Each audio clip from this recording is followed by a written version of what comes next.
नमस्कार दोस्तों, मैं संदीप यादव और आप देख रहे हैं स्टेट न्यूज टाइम्स। देश इस वक्त जहां कोरोना जैसे संकट से जूझ रहा है, वहीं दूसरी तरफ सत्ता दल भारतीय जनता पार्टी घोटाले पर घोटाले किए जा रही है। गुजरात में वेंटिलेटर घोटाले की खबर अभी शांत नहीं हुई थी, तब तक हिमाचल प्रदेश में पीपीई किट में घोटाले की बात सामने आ जाती है। हिमाचल प्रदेश में पीपीई किट घोटाले में बीजेपी अध्यक्ष राजीव बिंदल का नाम सामने आने पर राजीव बिंदल ने इस्तीफा दे दिया है। इस मुद्दे पर बात करने के लिए हमारे साथ इस वक्त जुड़ चुकी हैं नेहा भारती, जो कि एक सोशल एक्टिविस्ट हैं। मैम, बहुत बहुत स्वागत है आपका हमारे चैनल पर। Thank you, thank you, thank you. Ma'am, मेरा सवाल आपसे है कि प्रधानमंत्री नरेंद्र मोदी जी, लॉकडाउन 3 खत्म हो रहा था और लॉकडाउन 4 शुरुआत हो रहा था, तो उस वक्त टेलीविजन पर आए थे देशवासियों को संबोधन करने के लिए। तो उन्होंने 2 शब्द बोला था, एक आत्मनिर्भर और दूसरा बोला था कि जो भी आपदा है इसको अवसर बनाना पड़ेगा, हमें अवसर बनाने सीखना पड़ेगा। तो मैं मेरा सवाल ये है कि जिस तरीके से घोटाले पे घोटाले किए जा रहे हैं बीजेपी के जो नेता हैं, तो कि क्या ये यही अवसर है, अवसर ढूंढ रहे थे वो खुद को मिलियनियर बनने का? जिस तरीके से गुजरात में घोटाला किया गया वेंटिलेटर का, उसके बाद फिर पीपीई किट में। देखिए, पहली बात तो इस सरकार को हम कहें कि घोटाले की बात तो मेरे ख्याल से इस सरकार के लिए कुछ नया तो है नहीं इसमें। इनफैक्ट किसी भी सरकार के लिए घोटाले करना कोई नई बात नहीं होती। क्योंकि अगर जितना जनता का टैक्स ये लेते हैं, उतना पैसा अगर जनता पे लगाने लग जाए ना, तो देश का भूखा कोई भी भूखा ना रहे, मजदूर ना रहे। यहाँ तक कि जितने लोग मतलब हमारे यहाँ 12-13 करोड़ जितने भी गरीब लोग हैं, उनके घर में खाना-पीना ही अच्छा नहीं होगा, यानी कि यहाँ तक कि उनका रहना-सहना भी बहुत अच्छा हो जाएगा, अगर टैक्स सही में यूज़ किया जाए। बट घोटाले जो होते हैं, हमारे सरकार के खून में होते हैं एक तरीके से। क्यों होते हैं?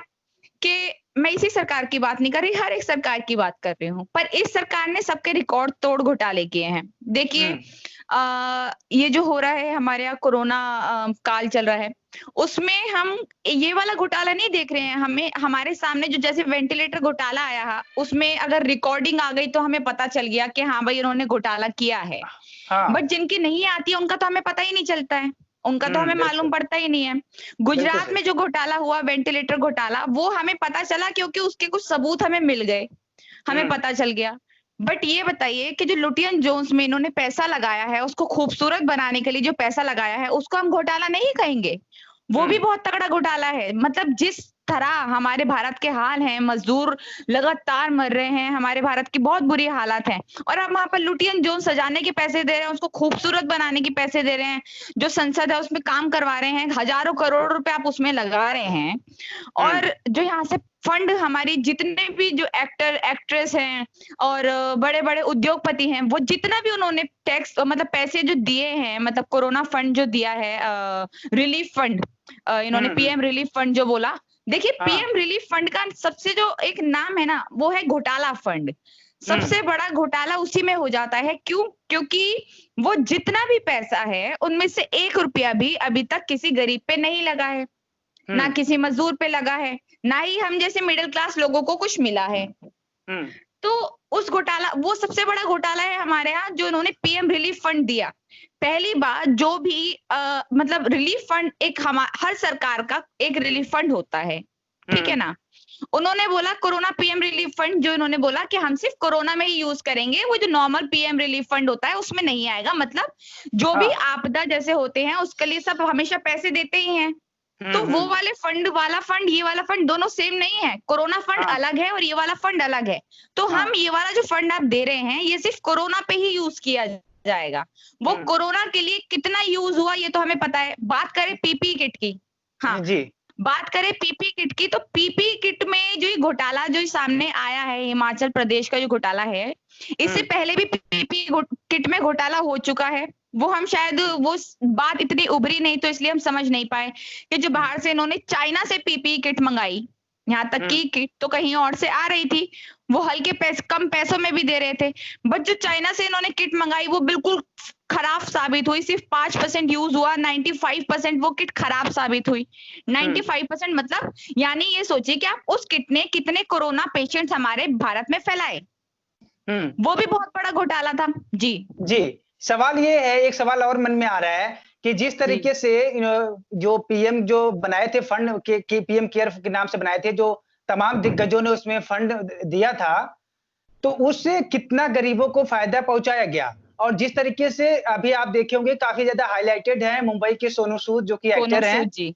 अगर एक अकेला एक इंसान अगर इतना कुछ कर सकता है, जो कि उसके पास कोई पावर नहीं है, ना तो पॉलिटिशियंस है, ना तो उसके पास प्रशासन का पावर है, कुछ कुछ भी पावर नहीं है, एक हम लोगों जैसा आम इंसान है वो, लेकिन वो एक अभिनेता होने के नाते अपना दायित्व समझा, उन्होंने अकेले इतने प्रवासी मजदूरों को अब वापस अपने घर पहुंचाया।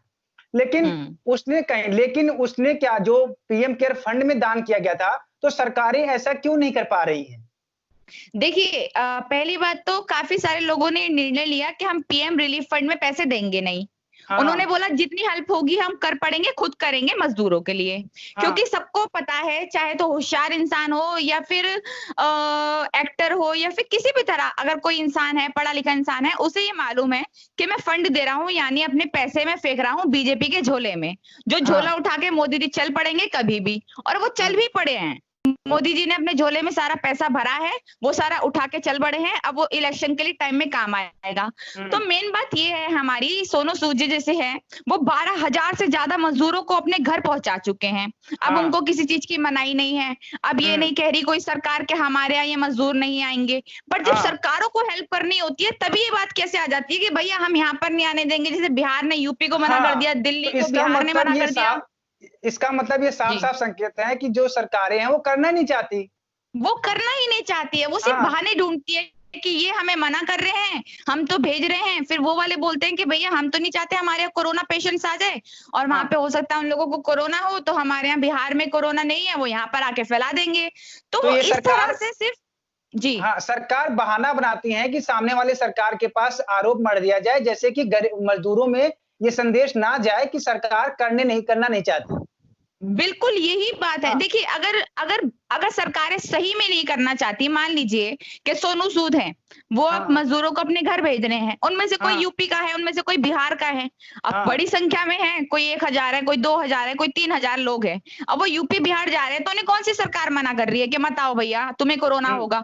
उनको भी आने दिया जा रहा है। बट बात ये है कि लोग अंदर से, इनके दिल में इतना जहर फैले बैठा है, ये खुद ही नहीं चाहते हैं कि हम मजदूरों के लिए, गरीबों के लिए कुछ अच्छा करें। और मेन बात सोनू सूद जी का हम देखें तो उन्होंने सिर्फ यही नहीं कि बस ही करवा दी, बसेस जो थी वो एसी बसेस थी पहली बात, और एसी बसेस के बाद जितना भी उनका जो लोग थे वो बाहर सारा जो सामान था, उन्होंने बोला कि पानी की बॉटल्स, खाना पीना, सब कुछ उन्होंने अपनी तरफ से किया। तो ऐसे सरकार देखे, सोनू सूद कोई बहुत ज्यादा बड़े एक्टर नहीं है, अक्सर वो विलन के रोल में हमें दिखते हैं, बट एक विलन इस तरह से हीरो बनकर उभरेगा ये हमने देखा। और मेन बात, जिस तरह से बड़े बड़े हीरोज कई कई करोड़ रुपए लेते हैं फिल्म के, वो इस तरह से भी नहीं लेते। पर ये देखिए उनके अंदर दिल है इतना बड़ा कि उन्होंने 12,000 से ज्यादा लोगों को अपने घर पहुंचा दिया। और इस सरकार के पास शायद जितना पैसा सोनू सूद जी के पास टोटल नहीं है, इस सरकार का ऐसा पैसा शायद किसी छोटी सी तिजोरी में भरकर रखते होंगे वो, इतना पैसा। मतलब सरकार के पास इतना पैसा है कि वो चाहे तो हर गरीब मजदूर का पेट भर सकती है, उनको घर पहुंचा सकती है। अब ये देखिए ना, हमारे ठप हो चुका है सब कुछ, अब जो है लॉकडाउन खुल रहा है। मतलब ये सोचिए, जब पेशेंट्स बहुत बुरी तरह बढ़ते हैं, उसके बाद हमारी सरकार निर्णय लेती है कि भैया लॉकडाउन खुलेगा क्योंकि हमारी जो इकोनॉमी है वो बहुत डाउन जा चुकी है, अब हमें उसे खोलना है, तो हम इसलिए शराब की जो वाइन्स की शॉप होती है वो खोल देंगे, और उसके बाद हमारी इकोनॉमी ऊपर आ जाएगी, वो ये सोचने लगते हैं। आप ये बात सोचिए जनाब, पहले तो कोरोना पेशेंट जब हल्के थे तभी आपको हल्के हल्के खोल कर रखना चाहिए था सब कुछ, ताकि इकोनॉमी इतनी डाउन होती ही नहीं। और उसके बाद चलिए आपने, ठीक है आप दे रहा है, दुरुस्त है, आपने खोल भी दिया है यहाँ पर, तो उसके बाद आप कोई भी चीज सोच समझ के नहीं कर रहे हैं। कभी आप बोलते हैं कि कोरोना पेशेंट्स बढ़ रहे हैं, कभी आप बोलते हैं, देखिए कई जगह से ऐसी खबर आ रही है कि आप बोल रहे हैं कि घर में रहिए, कोरोना जो पेशेंट्स हैं वो घर में रहिए, बाहर मत निकलिए। दिल्ली सरकार ने ये बोला है कि कोरोना पेशेंट जो है, देखिए दिल्ली सरकार काम अच्छा कर रही है, दिल्ली में भी अच्छा कर रही है, no doubt. But corona patient जब लास्ट स्टेज पर पहुंच जाएगा, जब यानी उसकी मरने वाली हालत आ जाएगी, देखिए मैं छोटी हूँ, मैं मेरी एज छोटी है, ज्यादा नहीं है, बट मेरे घर में ऐसे भी लोग हैं जो बड़े हैं, और उनको हो सकता है कोई बीमारी हो, या फिर हर किसी के घर में ऐसे जैसे बड़े लोग होते हैं और बुढ़ापा जब बढ़ता है तो उसमें बीमारियां आती ही हैं उनमें जो है ना। तो एक तरफ आप कह रहे हैं कि इनमें जो बड़े लोग हैं उनमें कोरोना का जो डर है वो बहुत ज्यादा है, उससे डेथ हो सकती है। एक तरफ आप घर में रहिए, तो हम करें तो करें क्या? बाहर जाए नहीं, घर में रहे। अगर कोरोना है और बड़ों को फैल जाए तो बड़े हमारे यहाँ किसी के भी घर में अगर किसी बुजुर्ग की डेथ हो गई तो फिर उसका जिम्मेदार कौन? सरकार? उसके जिम्मेदार हम तो नहीं है जिम्मेदार। आपने बोला आप हमें घर में रहिए, तो हम उसका जिम्मेदार कौन होगा? तो ये सब बातें देखने वाली हैं जो हमारी सरकार नहीं कर रही है। ना किसी मजदूर की है, ना हिंदू मुस्लिम की है, ना गरीबों की है। और एक हमारे संबित पात्रा जी हैं, बहुत बड़े डिबेटर हैं, वो अक्सर मुल्ला मुल्ला करते नजर आते हैं हर डिबेट में। तो उनकी हम बात करें तो उनको खबर है कि उन्होंने कोरोना जैसे वायरस पर भी खूब जम के राजनीति किया था उन्होंने। लेकिन अब खुद कोरोना से मतलब उनके अंदर कोरोना के लक्षण देखे गए हैं। फिलहाल अभी उनका टेस्ट हो रहा है, अभी उसका रिजल्ट नहीं आया है, लेकिन लक्षण कोरोना के देखे गए हैं। बिल्कुल, देखिए उनका वैसे मैं बद्दुआ तो दूंगी नहीं उनको, या फिर ये भी नहीं बोलूंगी कि उनको कोरोना हो सकता है उनके अंदर कोरोना सिम्टम्स हो, बट कोरोना ना हो शायद उनको, अच्छी बात है अगर ना हो तो। बट देखिए ये वही लोग हैं, जब कोरोना हो गया था जमातियों को, तो दिन रात ये गाते रहते थे कि जमातियों ने कोरोना फैलाया। उसके बाद इन्होंने, देखिए ये अपने आप को सच्चा हिंदू कहते हैं, अपना बाप कहते हैं नरेंद्र मोदी को, और नरेंद्र मोदी जी अपने आप को सच्चा हिंदू कहते हैं। यानी जो मतलब उनके पापा हैं वो भी सच्चे हिंदू, उनका जो बेटा है संबित पात्रा वो भी सच्चा हिंदू। वो तो सबके सामने है, मैं बाप बेटा नहीं बोल रही, वो तो उन्होंने सबके सामने बोला था कन्हैया कुमार जी के सामने कि वो बाप हैं भारत के। उन्होंने बोला था कि वो बाप है भारत के, तो शायद उनके भी बाप हैं वो। तो अगर नरेंद्र मोदी जी उनकी बात है वो सच्चे हिंदू हैं, तो उन्होंने एक ट्वीट में लिखा था कि मैं शपथ लेता हूं अपने घर से बाहर नहीं निकलूंगा। तो उनको घर में आके कोरोना कौन कर गया? जमाती आए थे स्पेशल उनसे मीटिंग करने। ये अहम सवाल है जो है जी ये अहम सवाल है कि जब से लॉकडाउन लगाया गया था तब से वो अपने घर के अंदर ही खुद को होम क्वारंटाइन कर रखे थे, लेकिन क्या कैसे उन तक पहुंचा, तो ये भी एक जांच का विषय बनता है। जी बिल्कुल बनता है। और मैं बताती हूँ कि जो हमारे प्रधानमंत्री जी हैं उनका पढ़ा लिखा होना बहुत जरूरी था, बहुत ज्यादा जरूरी था। तो उनको शायद समझ आता कि हमारे यहाँ भारत में जो कोरोना फैल रहा है उसको कौन से मार्ग से रोका जाता है। वो गमछा लपेट कर अक्सर आ जाते हैं, पर आपको पता है अगर यही गमछा लपेट कर आपके भक्त घूमने लग जाए बाहर, तो वो कितने लोगों को कोरोना फैला सकते हैं अगर उनको कोरोना हो तो। क्योंकि भक्त तो वही करेंगे जो हमारे मतलब उनके पापा जी कहेंगे, जैसे उन्होंने बोला कि वो तो देश के बाप हैं, हम जैसे के लोगों के नहीं है। पर हो सकता है भक्त उनको मानते हो, वो बुजुर्ग हैं, उनको अपने पिताजी मानते हो, पिता समान मानते हो, उसमें ठीक गलत भी कुछ नहीं है, हो सकता है लोग मान लेते हैं। अगर वो लोग गमछा लपेट कर, अभी एक मैंने रिपोर्ट में देखा था, क्या कहते हैं, राजीव रंजन जी की रिपोर्ट में वो दिखा रहे थे कि जो ये मोदी जी हैं जो बोल रहे हैं कि आपने गमछा लपेट लिया, उससे कोई कोरोना रुकने वाला नहीं है। आप इससे कोरोना फैलेगा ही। आप लोगों को गलत बातें बता रहे हैं कि आप गमछा लपेटिए, घर में बना रुमाल, अगर ऐसे लोगों को लपेटना होता तो ये जो महामारी फैल गई इसकी क्या कहते हैं मास्क की, कि मास्क इतने में बिक रहा है, इतने में बिक रहा है, लोग मास्क खरीदते ही क्यों? अपना घर में ही गमछा लपेट के नहीं घूमने लगते? जी बिल्कुल। एक अंतिम सवाल आपसे पूछना चाहूंगा, जिस तरीके से ये ट्रेन चलाई जा रही, पहले तो प्रवासी मजदूरों के लिए ट्रेन नहीं चलाई जा रहा था, जो राज्य सरकारें हैं उन पर आरोप मढ़ दिए जा रहे थे, लेकिन अब जो ट्रेन चला रहे हैं इसमें भी 40 ट्रेन ऐसी हैं जो अपने रास्ते ही भटक जा रही हैं। जिस ट्रेन को गोरखपुर जाना चाहिए वो ट्रेन साउथ पहुंच जा रही है उड़ीसा। जिस ट्रेन को बस्ती जाना चाहिए वो ट्रेन दिल्ली या पहुंच रही है गाजियाबाद आ जा रही है। ऐसे 40 ट्रेन है जो अपने रास्ते भटक जा रही हैं, और कई ऐसी तस्वीरें भी देखने को मिली जो उसमें सफर कर रहे हैं, उसमें भी लोग अपने घर पहुंचते पहुंचते मौत उनकी हो जा रही है ट्रेन में ही। इस पर आपकी टिप्पणी चाहूंगा मैं, अंतिम सवाल। देखिए पहली बात तो मैं अपने पेज पे डालने वाली थी ये बात, काफी सारे लोगों ने डाल रखा था, बहुत अच्छा लगा मुझे ये बात कि जो रेलवे है उन्होंने नई भर्तियां निकाली है। वो नई भर्तियां ये हैं कि आपको ट्रेन के आगे आगे भाग कर रास्ता बताना है ड्राइवर को कि भैया कहाँ पे जाना है कहाँ नहीं, आपको रेल की पटरियों पे भागना है। तो देखिए आप मतलब ऐसा हो सकता है क्या कि जिस जो भी ड्राइवर हो आप उसको बता दो और वो गलत पहुंच जाए? ऐसा होता ही नहीं है। पर आप ऐसे लोगों को भर्ती में रखेंगे क्योंकि सबको पता है जो ये काफी सारे लोग होते हैं अपने लोगों की भर्ती करा देते हैं, जिनको ये भी बहुत बड़ा घोटाला ही है, अपने लोगों की भर्ती करा देते हैं जिनको एक्सपीरियंस भी नहीं है। कि हाँ हमें ट्रेन कैसे चलानी है। कई सारी ट्रेन की एक्सीडेंट भी हो जाते हैं इस चक्कर में। और अगर हम बात करें यहाँ पे कि हाँ गलत रास्ता पहुंच जाते हैं, उसमें मजदूरों की मृत्यु हो जाती है, तो मजदूरों की मृत्यु से उनको फर्क क्या पड़ रहा है? अगर वो गलत पहुंचा रहे हैं, क्यों?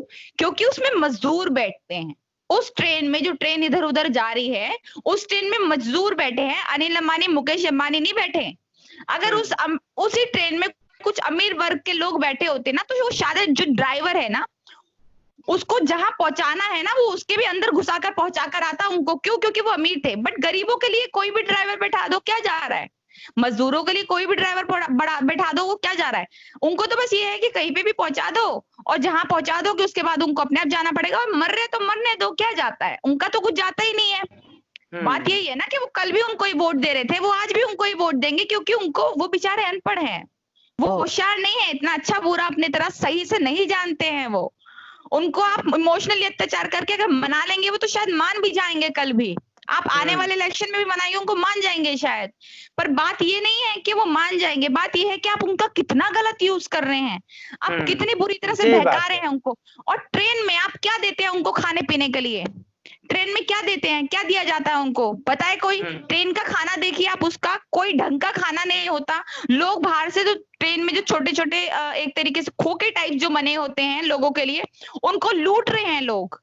ये हमारे भारत की हालत है। और हमारी सरकार जो है वो एकदम गुणगान गा रही है कि भैया 6 साल तो बेमिसाल रहे, आगे भी हमें ऐसे ही करना है और आत्मनिर्भर बनना है। आत्मनिर्भर, आप जानते हैं आत्मनिर्भर का मतलब क्या होता है? हमारे मोदी जी जानते हैं आत्मनिर्भर का मतलब क्या होता है? जिसने अपनी माँ को अपनी राजनीति के लिए लाइन में लगा दिया, 100 साल की बूढ़ी माँ को, वो बोल रहा है कि हमें आत्मनिर्भर बनना है। आपने तो राजनीति के लिए अपनी माँ को भी नहीं छोड़ा, आप हमें आत्मनिर्भर बनना सिखाएंगे? तो बहुत शर्म की बात है। आप कोरोना फैलाने के लिए गमछू जैसी झूठी बातें कर रहे हैं, लुटेन जोन्स को सजाने के लिए घोटाला कर रहे हैं, पीपीई किट्स का घोटाला कर रहे हैं, वेंटिलेटर्स को आपने नहीं छोड़ा जिनसे लोगों की जान बचाई जा सकती है, उसमें भी आपने घोटाला कर दिया। तो मुझे लगता है आने वाले टाइम में या तो सुधीर चौधरी हो या संबित पात्रा हो या फिर कोई भी इस तरह का इंसान, अगर आप गलत फैलाएंगे ना जनाब, तो आपके साथ भी आने वाले टाइम में गलत होगा। जैसे आपको कोरोना हुआ संबित पात्रा जी, तो अभी भी सुधर जाइए। ये बीजेपी वालों और भक्तों, आपके पास टाइम है अभी भी। जी चलिए, मैं हमसे बात करने के लिए बहुत बहुत धन्यवाद आपका। Thank you.